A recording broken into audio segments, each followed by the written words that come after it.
देखते हैं कि उनमें से एक लड़की उस गरजती हुई बिजली को रोक लेती है।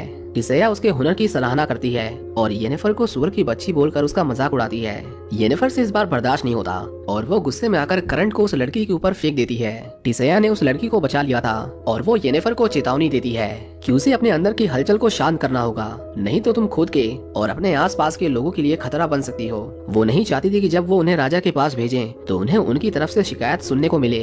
येनिफर एक बार फिर से एस्ट्रेड के पास जाती है और हम देखते हैं कि उन दोनों के बीच में केमिस्ट्री फॉर्म होने लगी थी, ये जानते हुए भी कि येनिफर एक डिफॉर्म्ड लड़की है। एस्ट्रेड उसे एक फूल देता है। उस फूल को छूकर जब वो एस्ट्रेड के कुछ मंत्रों को दोहराती है तो येनिफर एक बार फिर से उसी तरह का एक पोर्टल खोल देती है जिस तरह का पोर्टल उसने शुरुआत में खोला था। एस्ट्रेड को पता चलता है कि येनिफर के असली पिता एक एल्फ थे। एल्फ वो लोग थे जिन्होंने इंसानों को सबसे पहले जादू करना सिखाया, लेकिन इंसानों ने उन्हीं को धोखा दिया और उन्होंने हजारों एल्फ्स का कत्लेआम कर दिया। क्योंकि येनिफर के अंदर एक एल्फ का खून था, इसीलिए एक शराब के चलते उसके शरीर की ऐसी हालत हो गई थी। एक रात येनिफर देखती है कि टिसैया कुछ लड़कियों को एक छोटे से पॉन्ड के पास ले जाती है और उन्हें अपने जादू से एक ईल बना देती है। टिसैया को पता था कि येनिफर उसे छुपकर देख रही है, इसीलिए वो उसे सामने आने को कहती है। येनिफर उससे पूछती है कि उसने उन्हें ईल क्यों बना दिया, जिस पर टिसैया उसे पूरी बात नहीं बताती और उसे कहती है कि वो उसे भी उन्हीं की तरह बना देती, पर वो ईल बनने के क्राइटेरिया को पूरा नहीं करती। वो येनिफर को उन सभी को पानी में फेंकने के लिए कहती है, जिसके बाद येनिफर एक एक करके अपने दोस्तों को पानी में डाल देती है। हम देखते हैं कि धीरे धीरे एस्ट्रेड और येनिफर के बीच में नजदीकियां बढ़ने लगी थीं। एस्ट्रेड उसे कहता है कि एक बार उसने पूरी तरह से जादू सीख लिया तो उन्हें अलग अलग राज्यों में भेजा जाएगा और उसके बाद वो शायद कभी ना मिल पाए।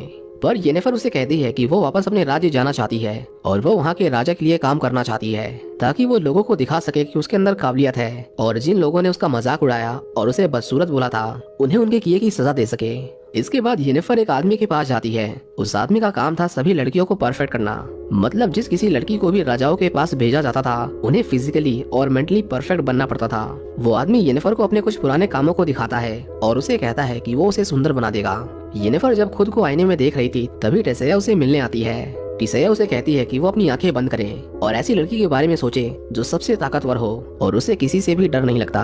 वो उसे उसके रंग रूप, उसके शरीर की बनावट के बारे में सोचने को कहती है। येनिफर के इमेजिन करने के बाद टिसैया उसकी इमेजिनेशन को उस मिरर पर ट्रांसफर कर देती है, पर येनिफर देखती है कि उस मिरर पर उसी का चेहरा था। इसके बाद हम देखते हैं कि टिसैया और उन लोगों की सभा बैठाई जाती है जो इस बात का फैसला करते थे कि किस किस लड़की को किस राजा के पास भेजा जाना चाहिए। टिसैया येनिफर को उसी के राज्य एडिन भेजना चाहती थी और उसने येनिफर को उसके लिए वादा भी किया था। लेकिन हम देखते हैं कि सभा में एक आदमी उसकी बात काटते हुए सभी को बताता है कि येनिफर के अंदर एक एल्फ का खून है और सभी को पता है कि एडिन के राजा एक एल्फ से कितनी नफरत करते हैं। टिसैया ने इस बात को जानबूझकर सभी से छुपाया था, लेकिन अब क्योंकि सभी को सच्चाई पता चल गई थी इसलिए वो फैसला करते हैं कि वो येनिफर को निल्फगार्ड राज्य के राजा के पास भेजेंगे।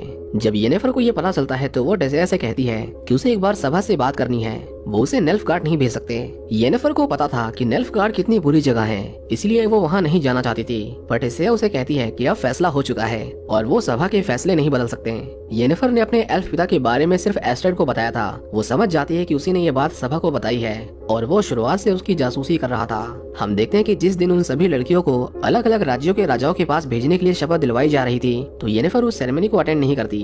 एस्ट्रेड भी वहीं पर था। वो तुरंत येनिफर के पास जाता है और उसे सेरेमनी में चलने को कहता है, पर हम देखते हैं कि येनिफर एक पेपर पर अपने पिता के साइन करवाने जा रही थी ताकि वो सभा को इस बात का लिखित सबूत दे सके कि वो किसी एल्फ की बेटी नहीं है। एस्ट्रेड उसे कहता है कि अब ये सब बेकार है, उन्होंने फैसला कर लिया है और वो उसे नहीं बदलने वाले। येनिफर उस पर बहुत गुस्सा थी क्योंकि उसी की चापलूसी के चलते आज उसे निल्फगार्ड भेजा जा रहा था। एस्ट्रेड उससे माफी मांगता है और उसे बताता है कि उसे निल्फगार्ड भी जाने की जरूरत नहीं। वो कहता है कि उसे रिसर्च डिपार्टमेंट का मेंबर बना दिया गया है और वो उसे भी अपने साथ उसी में शामिल कर लेगा। वो येनिफर से कहता है कि वो दोनों दुनिया घूमेंगे और नई नई चीजों की खोज करेंगे, पर येनिफर उसे बताती है कि उसे उसके साथ नहीं जाना, उसे सबसे शक्तिशाली बनना है, उसे उसके जैसा नहीं बनना जिसे जिंदगी आसान लगती है। येनिफर उसे कहती है कि उसकी दुनिया क्रूर है और उसे अब इसी दुनिया पर राज करना है। दूसरी तरफ हम देखते हैं कि सेरेमनी में एड्रियन के राजा अपने लिए एक मैजिशियन को चूज कर रहे थे। उसे उसके राज्य की ही कोई लड़की चाहिए थी, पर उन लोगों ने तो येनिफर को पहले ही इस पूरे खेल से निकाल दिया था। आखिर में राजा एक लड़की को चुन लेता है क्योंकि उसके पास इससे बेहतर कोई ऑप्शन नहीं था। हम देखते हैं कि येनिफर उस एन्चेंटर के पास जाती है और उसे कहती है कि वो उसके शरीर को ठीक कर दे।